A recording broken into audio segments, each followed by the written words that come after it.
Hello, just a quick note from me to say that we recorded this episode with the wonderful Toni Laites a few weeks ago, and we have edited it slightly to reflect the latest in Toni's life. I hope you enjoy the conversation.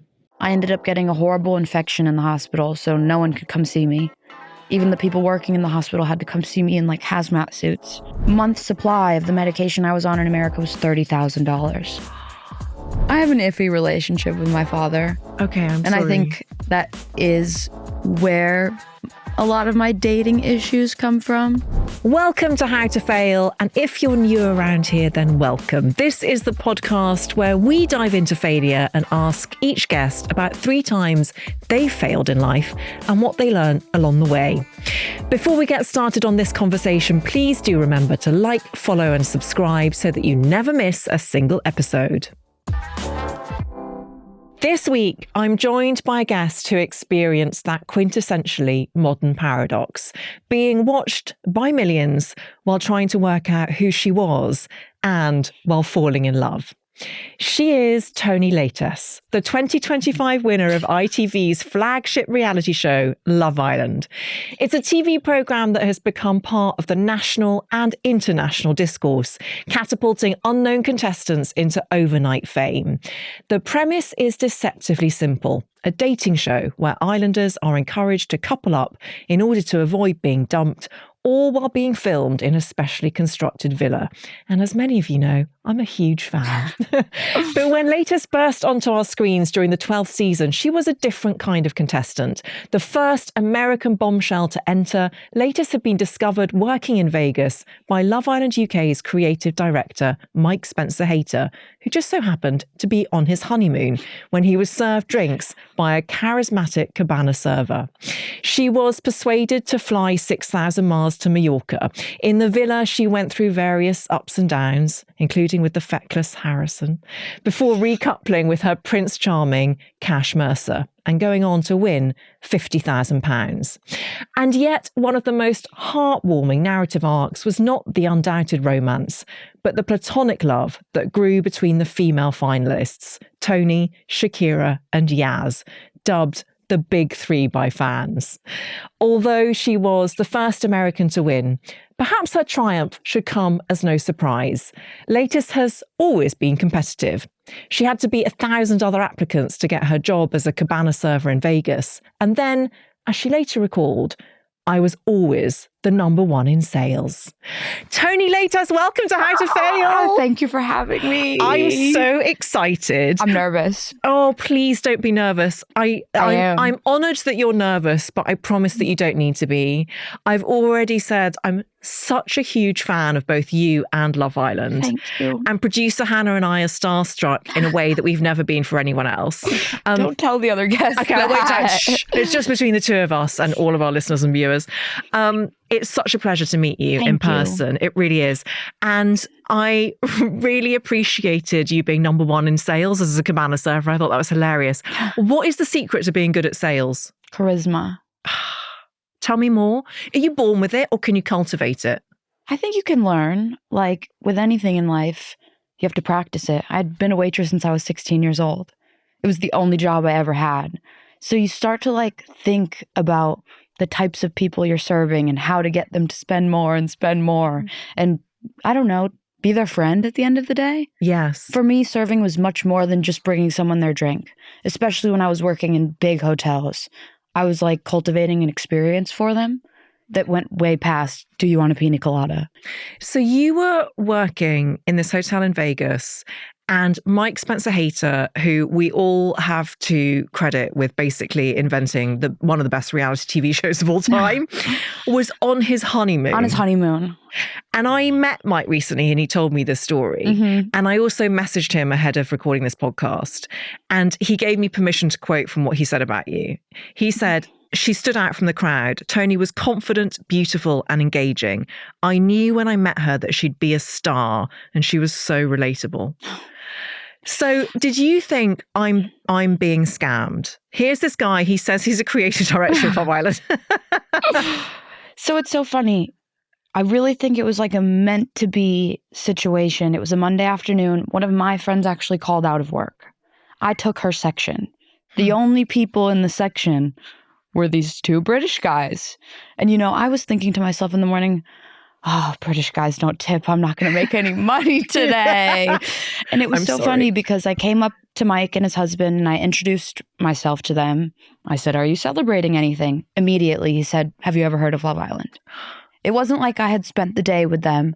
It was such a short interaction before he even brought it up that I was like, this guy's a bullshitter. Especially working in the industry that I was in. You get offered all sorts of things. People want to take you out on dates. People want to offer you jobs. They offer you vacations, like all crazy things. And it wasn't until a couple days later when ITV started contacting me that I was like, oh my God, this is real.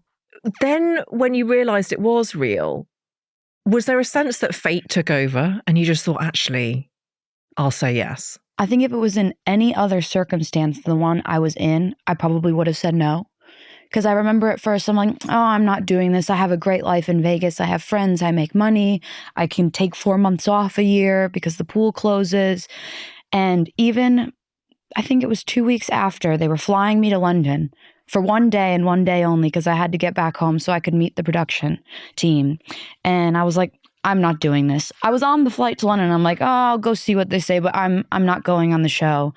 And it really took some convincing from my friends. They were like, no, you have to. Like, some of my friends had watched the show. I didn't. So I don't think I understood the opportunity was so big, Yes.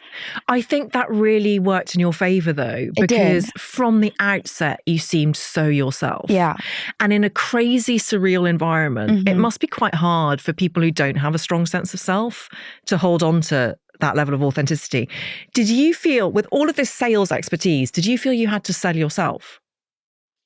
I think I got it easy coming onto the show because it was kind of already set up for me.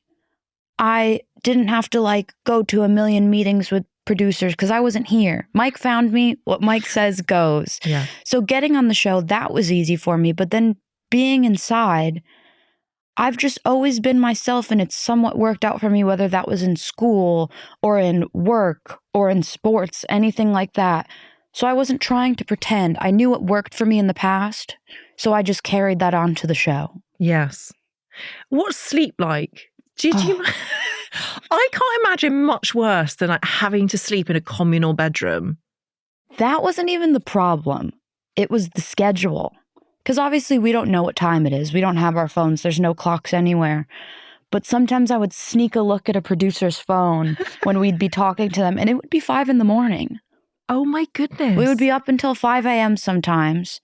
And to my knowledge, we had a sleep bank. We would get X amount of hours for the week. So if one day we got 12 hours, the next day we could get 6. And then it all adds up. Huh. So on Saturdays, on down days, sometimes we would go to bed and the sun would still be up. That's so weird. I had no idea you had no clue about what time it is. No, we didn't know. Ever. So what about meal times? Sorry, this is so niche and specific. No, it's okay. Ask away. Do they happen at a regulated time every day, or do you just eat when you're hungry? It was catering. Okay. So we would wake up in the morning, if it's even morning, and we would go out and cook ourselves breakfast. But then immediately after we ate breakfast, lunch would come because it was always at a set time. Okay. I imagine one of the hardest things, along with sleep and not knowing what time it was, is being liked or disliked, both in the villa, but then having to contend with what you think the public perception might be of you. Yeah. How did you cope with that? Because the first public vote, you and Shakira, I know, you and Shakira came bottom, and I just like to apologise on behalf of the British public. We got that wrong. And then what an amazing narrative arc you had because you ended up winning. Yeah. But what's that like? I think for me, it was a bit expected. Being the only first American ever, I think that Americans kind of have a bad rap in this country, even just abroad anywhere. America's kind of frowned upon. So I expected it, not because of who I actually am, but just because of that simple narrative. People, it was something they're not familiar to, that a lot of people just say no immediately when it's something new and fresh. So the first public vote didn't necessarily shock me. I know I didn't do anything wrong. I think it was further down the line when the people that I was with every day didn't like me that hurt so much more. You kind of forget about the public unless there is something like a public vote. And is that when you really relied on Shakira and Yaz? 100%. We were all in the same boat. Like, that's why we call ourselves the Outcasts. We came together because we didn't really have anyone else. I was trying. In the beginning, like, I wasn't mean to the girls. I didn't feel included from the day I walked in there for the simple fact that I was American. Even with the boys, I've said this before, it really shocked me that they weren't even willing to give me a chance for the simple fact of where I was from. Have you forgiven your fellow contestants who were mean to you? Yeah. There's no reason for me to hold a grudge. Like, I'm sorry, but they get enough hate online. I don't need to contribute to that. I feel awful at the way that the rest of them have been treated since coming out of the villa. And I don't know how I would cope. I get very little hate, but the hate I do get hurts me. Yes. So, like, if anything, I'm like praying for them to be okay. I don't hold a grudge. It's hard for all of us coming off the show. I wanted to spend a bit of time talking about your friendship. Talk me through Toni and Yaz and that final, and there's this iconic image where it's the three of you standing hand in hand. How did it feel being there with your two besties? It's hard to put into words. We had struggled for 8 whole weeks and been ostracized and left out, and I don't like to use the word bullied. I'm not even sure that that's the correct word, but like, we felt ganged up on at times. So for us to make it together, the three of us in the final, it was kind of like, we did it. And it was just so rewarding to be stood up there with my two best friends. It could have been anyone at the end of the day. But I think our friendship, regardless of our couples, is kind of what brought us to the final. It's what made us survive those brutal 8 weeks. Do you still speak every day? Yeah. Aww. Every single day. Are you in a WhatsApp group, the three of you? Of course. What's it the called? Outcasts. It's called the Outcasts. Just checking. We never called ourselves the Big Three. That came from the public. We called ourselves the Outcasts for sure. Who is most likely to send the longest voice note? Oh my God. Yasmin only speaks in voice notes. I swear her fingers don't work. I hate voice notes. Yes, PT. Do you? I hate them. We don't even use them in America, really. We don't even use WhatsApp. Here's an interesting cultural difference. Yeah, what? we are iMessage girlies in America, and we just type out what we have to say. Who's the most likely to use emojis? Probably me. Okay. Yeah, I love a good emoji. I can't lie. What's your most used emoji? Probably like the puppy dog eyes or some form of a heart. Okay. You said that you had never watched an episode of Love Island UK before. Yeah. For me, it's all about relationships and anthropology. Ultimately, it's about how we understand how each other behaves. What do you think, other than your friendship and your relationship with Cash, what do you think Love Island gave you or taught you?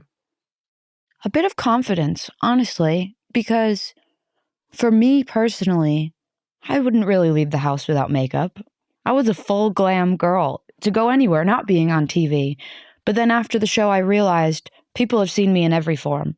They've seen me wake up in the morning with no makeup on. They've seen me crying. They've seen me angry. They've seen me with a full face. They've seen me before bed with spot patches on. So afterwards, I can remain the same. I post without makeup. I go in public without makeup and take pictures with millions of strangers. So that's something I really found value in that I never would have imagined would come from the show. Yes. That's so great to hear. Yeah. Yeah. Have you watched it back? No. Would you ever? I think eventually down the line. Cash always tells me that I should watch it to see why people loved me so much, because sometimes I forget that. But I haven't seen it. I've seen clips on TikTok and everything, of course, but those are just highlight moments. Your first failure is about ignoring your health. Tell us a little bit about this. So when I was 17, it was kind of like a hectic time in my life. I was obviously going what we call high school in America. I was playing sports. I had 2 jobs, and I had this boyfriend who I didn't have the best relationship with. And I think it was the most stressful time of my life. At least I thought it was when I was 17. I think all 17-year-old girls think that's the most stressful time of your life. You have no idea, by the way, it gets worse. But I was just piling on stress to my life. And then it started to reflect in my health. And I had all of these like gastric symptoms, stomach pains every day, throwing up, not being able to eat, more TMI ones that I don't really want to talk about. But I was just pretending that I was okay and going on about my life. And I remember I went to a music festival in Miami with one of my friends, and I passed out in the crowd. And I just got up and acted like everything was fine. And it wasn't until I came home from that weekend that I told my mom, like, I need to go to the hospital. Something is not right. And it ended up leaving me in the hospital for 2 weeks when I was finally diagnosed with ulcerative colitis. But it was like such a low point. And I think it not could have been avoided. My chronic illness is unavoidable. It was coming for me regardless. But I let it get way too bad. And why do you think you let it get that bad? Was it that you felt that you were making something up, or that you were making too big a deal of it, or that you weren't taken seriously when you were trying to express it?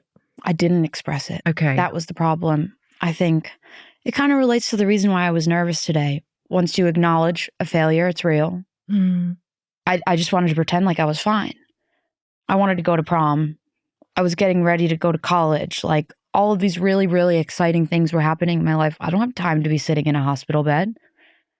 Yeah. I was young. I was cool. I was popular. I'm bleeding, you know? Yes. Like, I couldn't get out of bed. You poor thing. Yeah. So those 2 weeks in hospital, what were they like? Probably one of the lowest points of my life. Like, I ended up getting a horrible infection in the hospital, so no one could come see me. Even the people working in the hospital had to come see me in like hazmat suits so it wouldn't spread to them.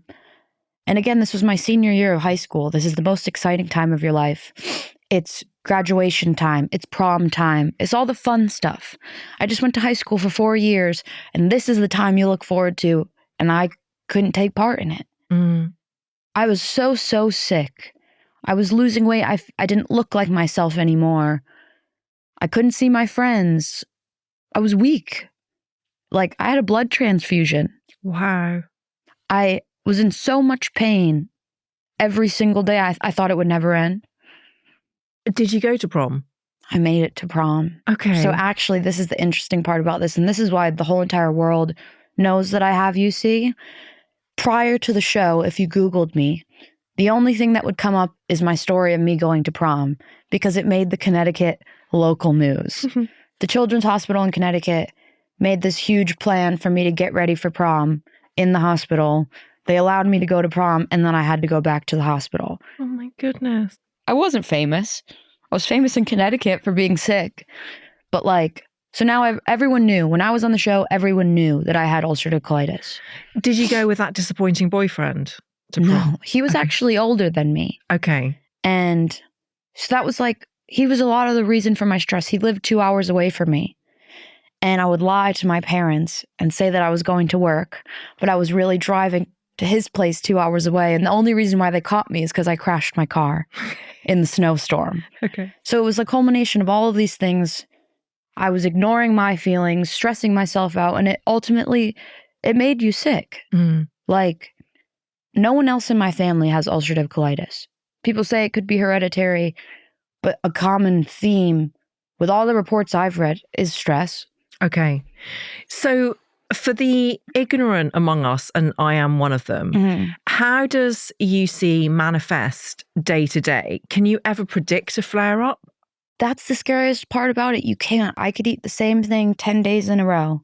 On the 11th day, I'll be flaring. And like, there's amazing medications that you can take that basically shut down your entire immune system so it doesn't attack itself, because it is an autoimmune disease. Your immune system is attacking itself. But then at the same time, those medications have so many other side effects. They shut down your immune system so you get sick. You don't heal the same. You may bruise easily. You have allergies. Like, it's all these other things. It's like, which is more worth it? But the worst pain I've ever felt is from my stomach. So it outweighs everything. How does a flare-up display itself? So you get stomach pain. It's debilitating. You spend the day in the bathroom. You're exhausted. Like, do you feel nausea? Yeah. Okay. Nausea, exhaustion, excruciating pain. But you know what the worst part is about it? You wouldn't look at me and think I'm sick. Yes. So I always say not all disabilities are visible, and people don't really understand what that's like. They don't sympathize with you because you don't look sick, which is the most frustrating thing in the entire world. Mm. In America, it's even harder as well because these medications are so much money. 1 month's supply of the medication I was on in America was $30,000. How did you cope? Health insurance. You have to pay for health insurance, and then you apply for these programs. So like the drug companies give you basically a debit card, and the same company that makes the medicine gives you the money back for it. If you don't make $1 million a year, you can't afford that medication. So it was always so hard. It was a constant battle, and not to forget that they don't always work forever. I've been on 3 different medications since being diagnosed because one day they just stop working. If you miss a dose, your body builds antibodies against it and it doesn't work for you anymore. So it's a constant battle. That's very tough. It was frustrating, especially as a young girl. Yes. And how are you today? In remission, thank God. Oh, thank goodness. Yeah, like it took years. That was one of my biggest fears going on the show as well. I was about to ask. You share bathrooms with 20 people. There's 2 bathrooms inside, 1 bathroom outside. But luckily, there is a welfare team on the show that you have to tell these things to. They get your entire medical history. If they thought that I couldn't physically do the show, they wouldn't have let me on.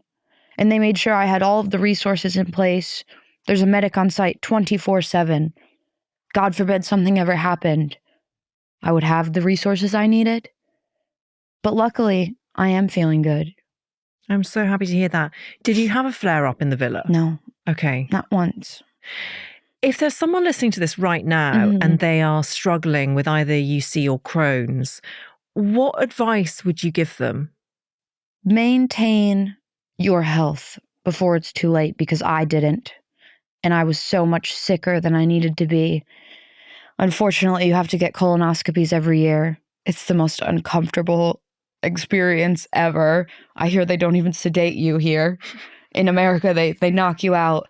But it's so, so important because I think UC, Crohn's, and colon cancer kind of all go hand in hand.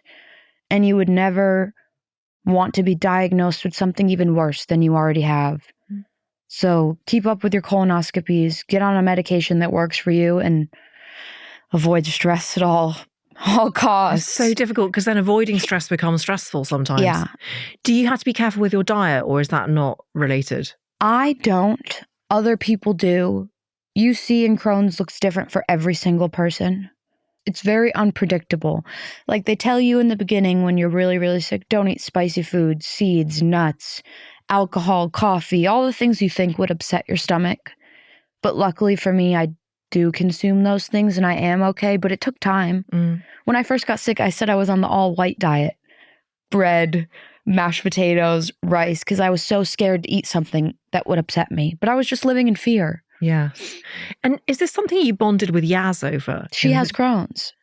So it's so funny. There's this book called The Body Keeps the Score. Yes. And Yaz and I were talking about it one day. And I said, wait a second. Why have you read that book? She said, why have you read that book? And that's the moment that we found out. Does that really help, being friends with someone who fully understands? 100%. Because they get when you're having a bad day. I don't know if I can speak for everybody, but it affects my mood. Of course. If I'm not feeling good, I'm kind of a bitch. And it's not just because I want to be mean to everyone around me. My body is fighting itself every single day. And it's frustrating for me mentally to explain that to everybody. So Yaz just got it. I mean, to say that you have to manage your stress carefully, the last year for you must have been really challenging. Not only are you winning Love Island, which of course that must be exciting, but it's super stressful as well, I imagine. Yeah. But you're then struggling to relocate to the UK and there's all sorts of visa issues and you can't work. Yeah. How did you manage that stress effectively? I think that being sick kind of taught me a lesson that was a bit valuable in this time in my life now. When I was sick, I had to stop and do nothing. When I didn't have a visa, I had to stop and do nothing. To somebody like me, that's devastating. I hate doing nothing. I feel unproductive. But there's also value in doing nothing and taking a step back and waiting for good things to come. So that's kind of what I had to do. I had no choice. As much as I wanted to work in this country, I couldn't, or they would have sent my ass back to America. You know, during those months where I was waiting to get my visa approved, I kind of just tried to enjoy the time that I had. Because now my life is crazy. I don't have a day to sit and do nothing. So I appreciate the times that I did. I think that's so wise. And that was going to be one of the things I asked you, that although we would all wish to take this burden from you, I wonder if your illness has taught you something. And it sounds like it's taught you that. 100%. Getting sick so young, you got to take something out of it. It can't just be a failure. Like, I learned a lot about myself and when to slow down. And it doesn't always have to be go, go, go, go. Rest is also rewarding. Yes. And you don't need to earn rest. Correct. For it to be valid. I love a good rot day. Oh, so do I. Those are my favorite days of the week. Toni, I had one yesterday. You have your UK visa. Do you like it here? Okay, your favorite thing and your least favorite thing. This is my first winter in 7 years. Oh, I'm so sorry. And it's been a rough one. There was sunshine out today, though. Yeah, but there's been so much rain. It's rained every day of 2026. I feel so embarrassed on behalf of the UK. I thought I liked rain because I lived in Miami. It rained all the time. That was a great thunderstorm, cozy afternoon. But now I have to go out and do things. Yes. And it drives me absolutely insane. But what I love about this country is the love that they've given me. I never thought I would be accepted by a whole nother nation. Of course, there's people that don't like me, but a majority of it is love that I never could have imagined. When people see you out and about, what do they mostly say to you? I get all sorts of different things. Some people just ask for a picture. Do you like baked beans yet? No. Okay. Have you tried Marmite? Ew, no. Okay. That doesn't even sound good. Crumpets?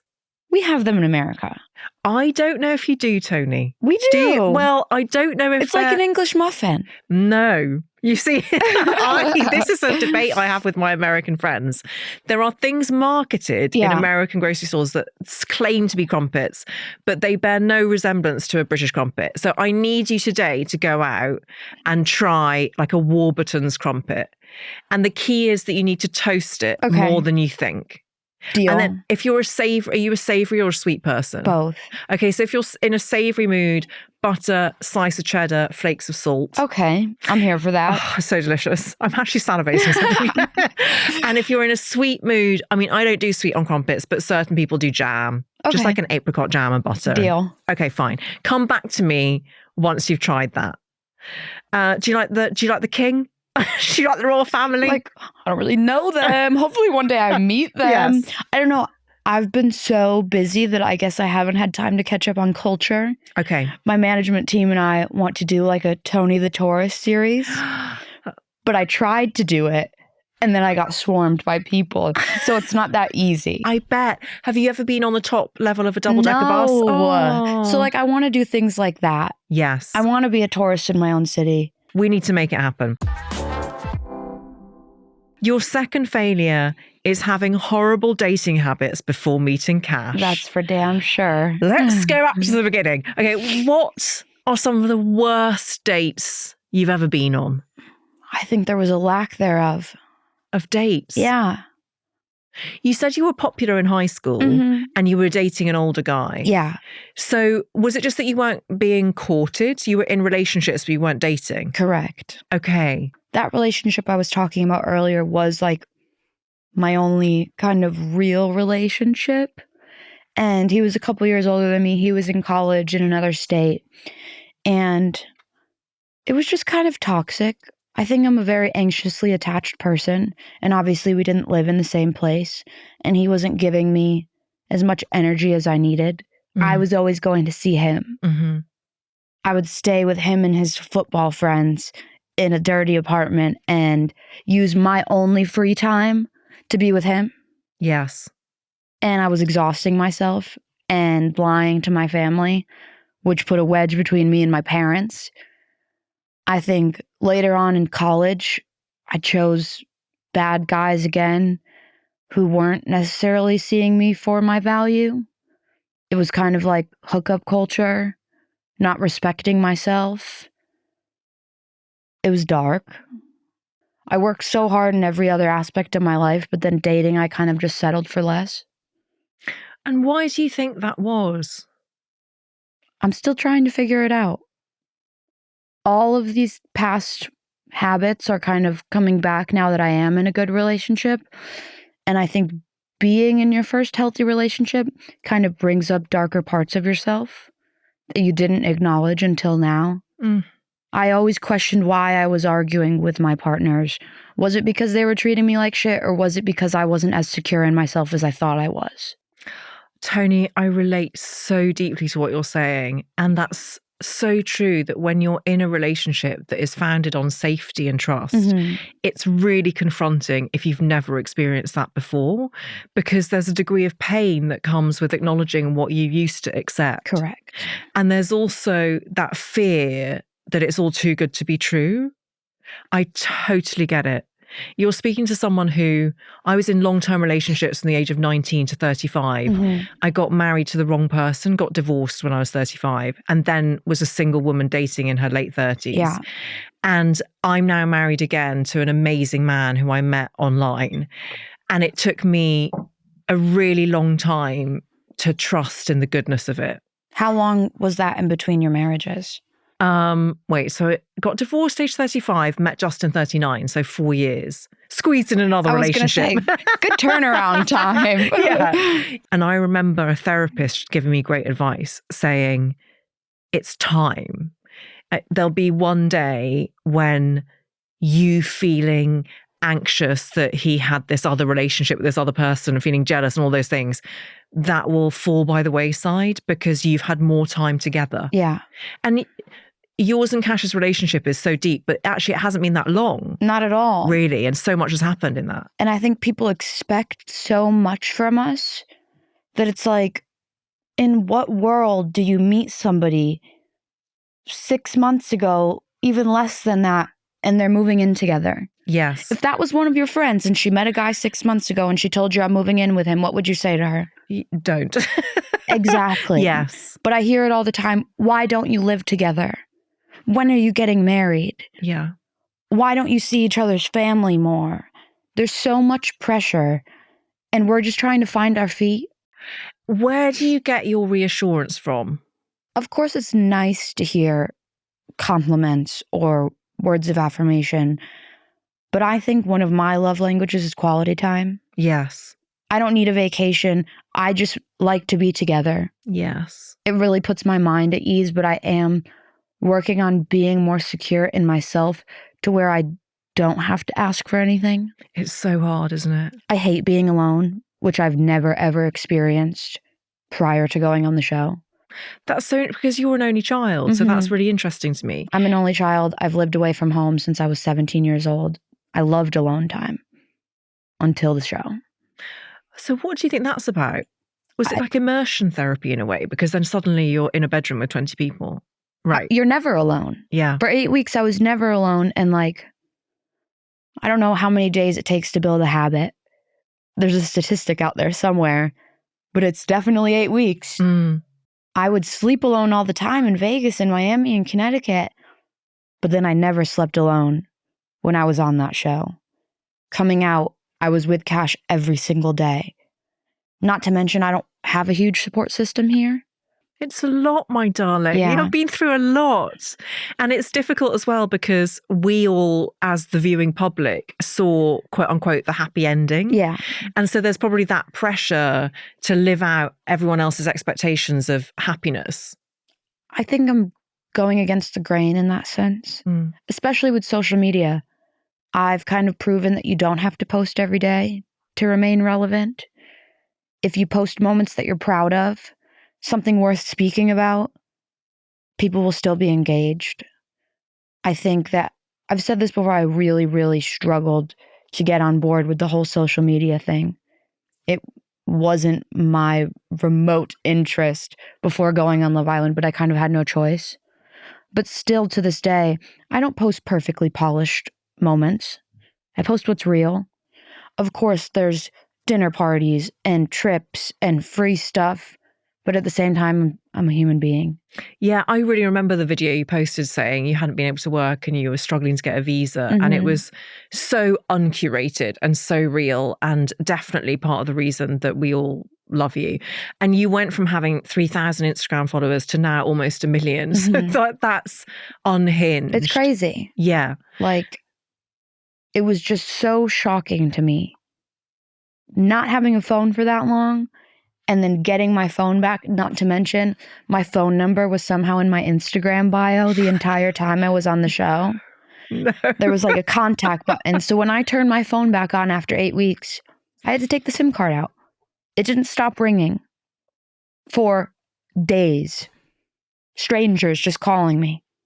Oh my goodness. Did you have any celebrities sliding into your DMs? Oh, Cara Delevingne and Charlie XCX. Okay, the two coolest. Exactly. It wasn't men. Yeah. I don't have a large male audience. I think it's amazing. Like, yeah, I'm reaching the right girls and the gays. But yeah, that was the craziest part, especially after our ID shoot. Oh my gosh, the iconic ID shoot, the big three, the Outcasts together, styled in such a brilliant way that was so antithetical to how we were used to seeing Love Island contestants. Yeah. It was, it lives in my head rent free, that shoot. People still come up to us every single day. I think the post has almost 30 million views on it. Do you have it framed somewhere in your apartment? I'm working on it. Okay, I'm still working on decorating. Can I ask you a little bit about your childhood and how you were raised? Because so often when we are anxiously attached, it stems from something that we've experienced. So I've become familiar with your mother because she came on Love Island and I, again, was totally obsessed with her, Leslie. But you grew up with a mom and a dad.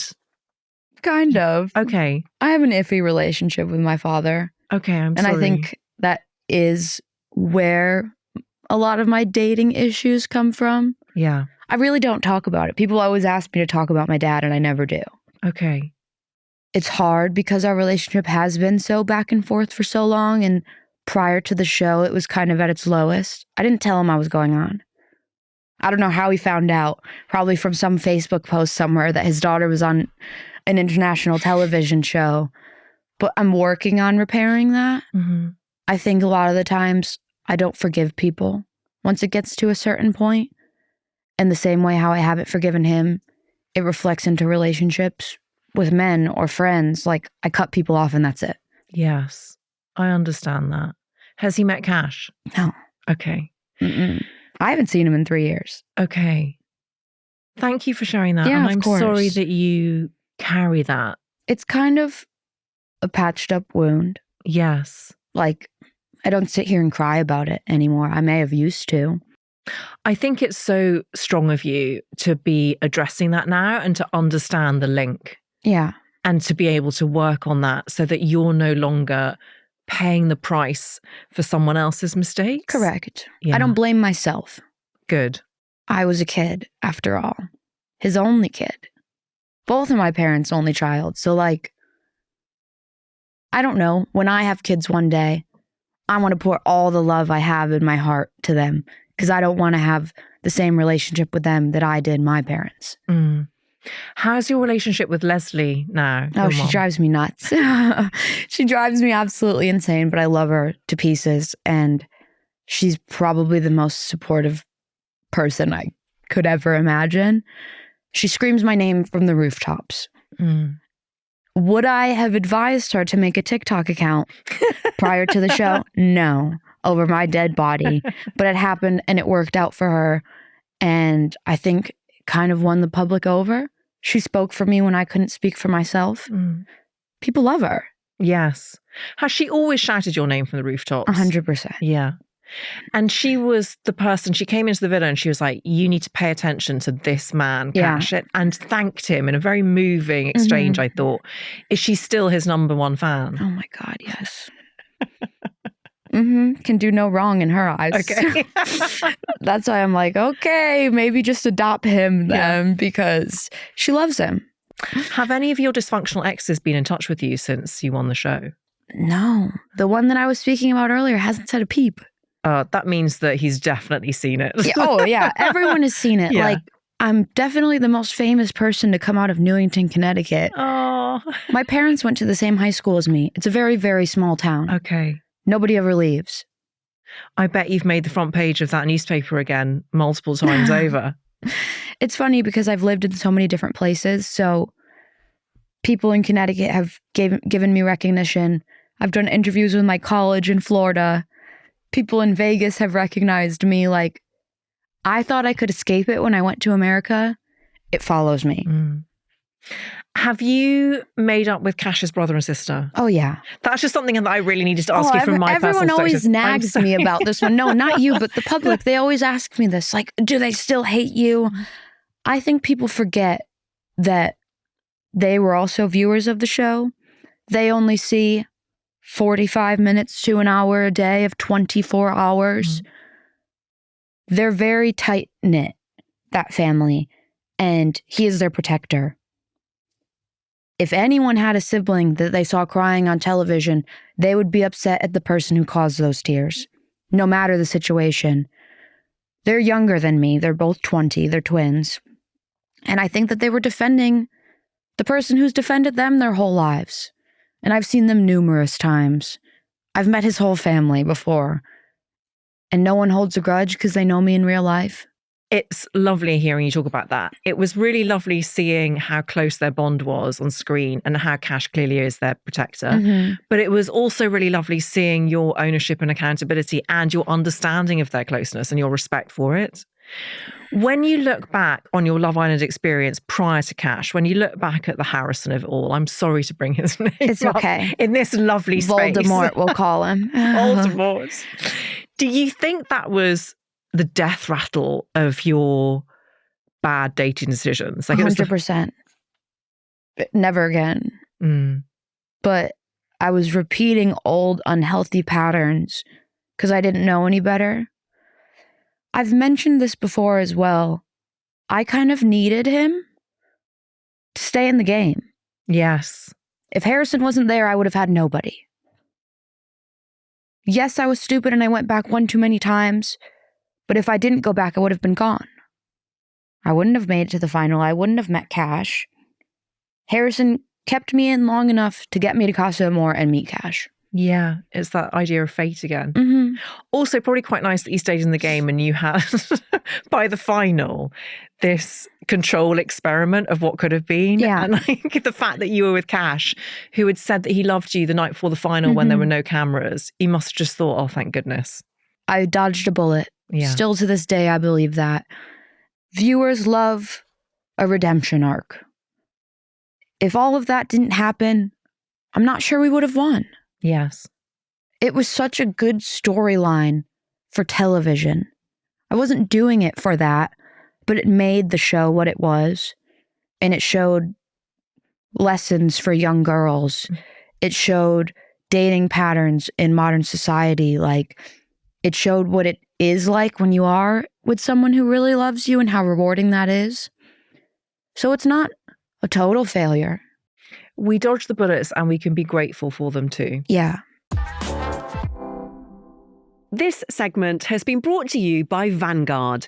I know you'll be thinking, I might just skip this ad because I don't have time. But here's the thing. I promise in the long run, this ad will help save you time. On How to Fail, we're all about learning from the things we're told are failures and realising that actually they're just data feedback. And that way of thinking applies just as much to investing. It horrified me to learn that there is a massive gender investment gap. 60% of women say lack of confidence or knowledge stops them investing.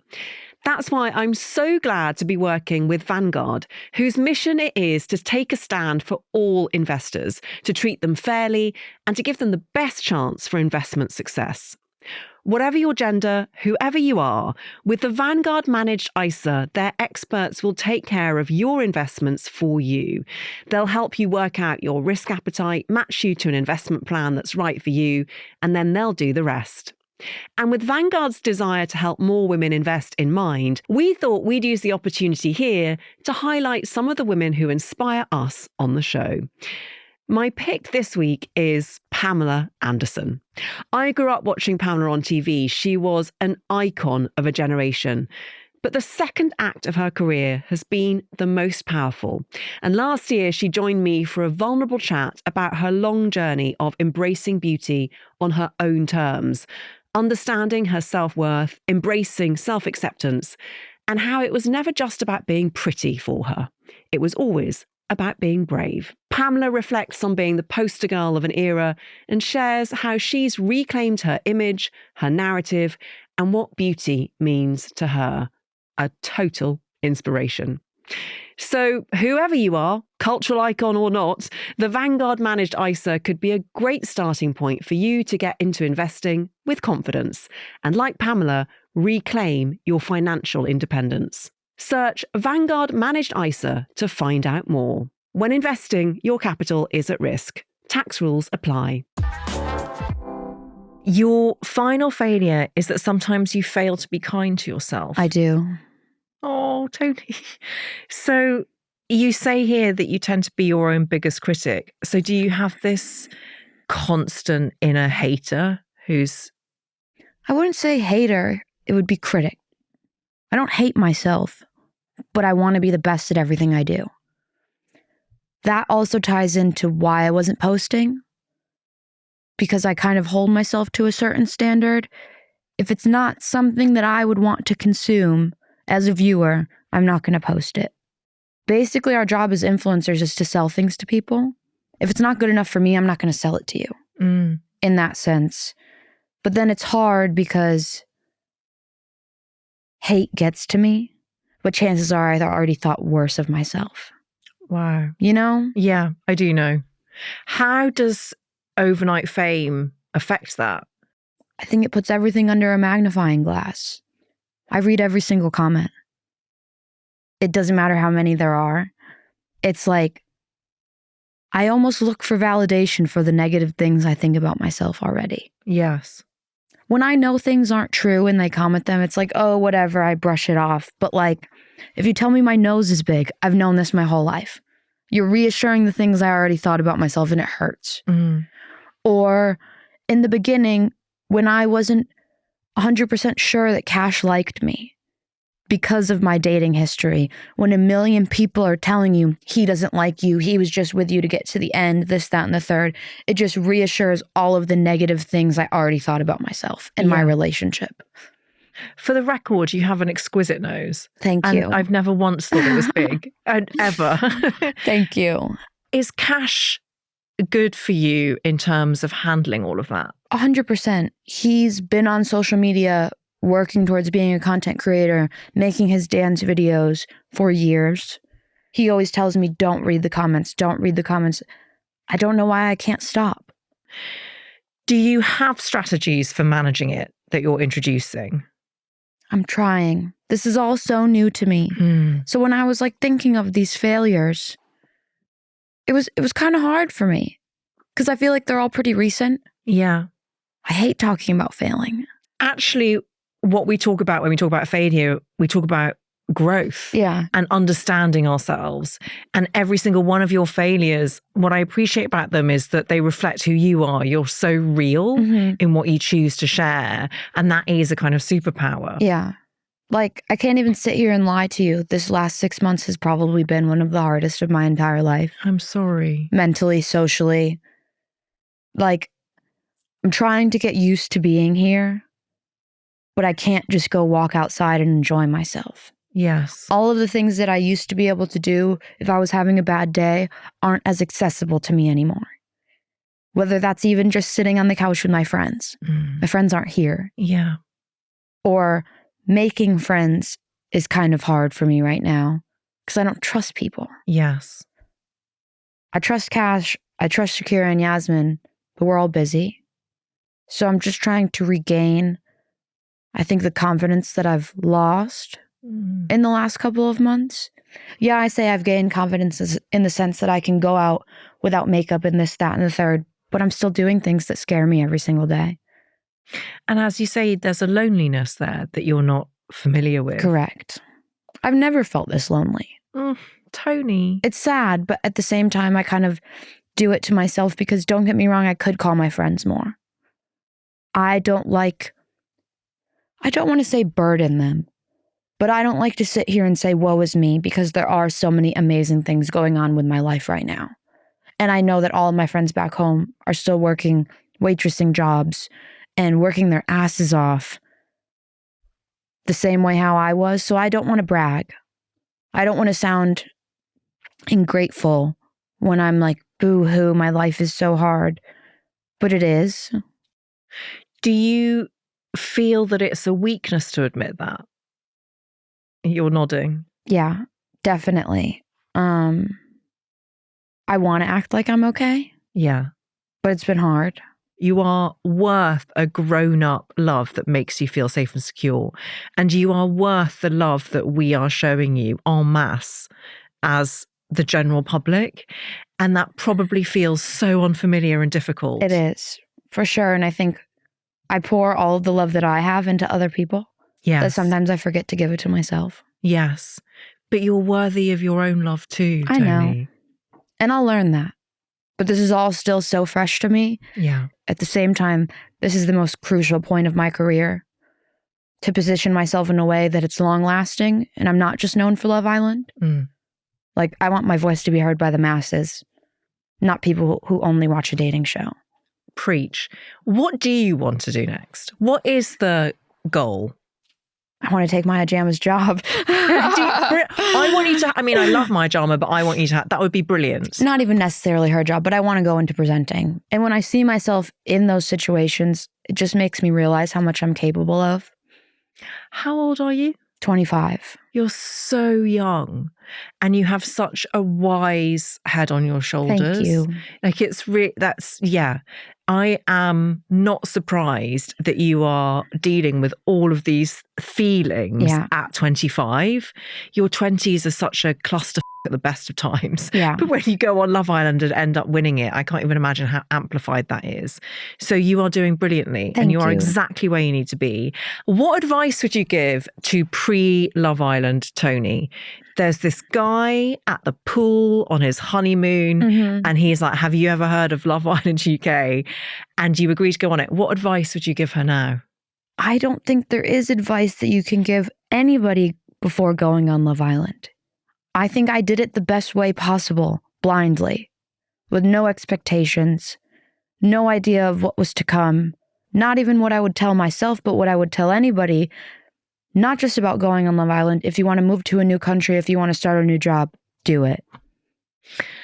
Final question. You were top at sales in your former job as a cabana waitress. If you had to describe yourself as a drink, as a cocktail that you served, what would it be? A Miami Vice. Because it's the best of both worlds. Half strawberry daiquiri, half pina colada, extra rum on top. Because now I'm like kind of half British, half American. Love it. And there's a little bit of mischief in there too. Yeah, that's for sure. Toni, thank you so much for coming on How to Fail. That felt like a good vent session. I'm so glad. That's what we're here for. You were amazing. Thank you. Please do follow How to Fail to get new episodes as they land on Apple Podcasts, Spotify, Amazon Music, or wherever you get your podcasts. Please tell all your friends. This is an Elizabeth Day and Sony Music Entertainment original podcast. Thank you so much for listening.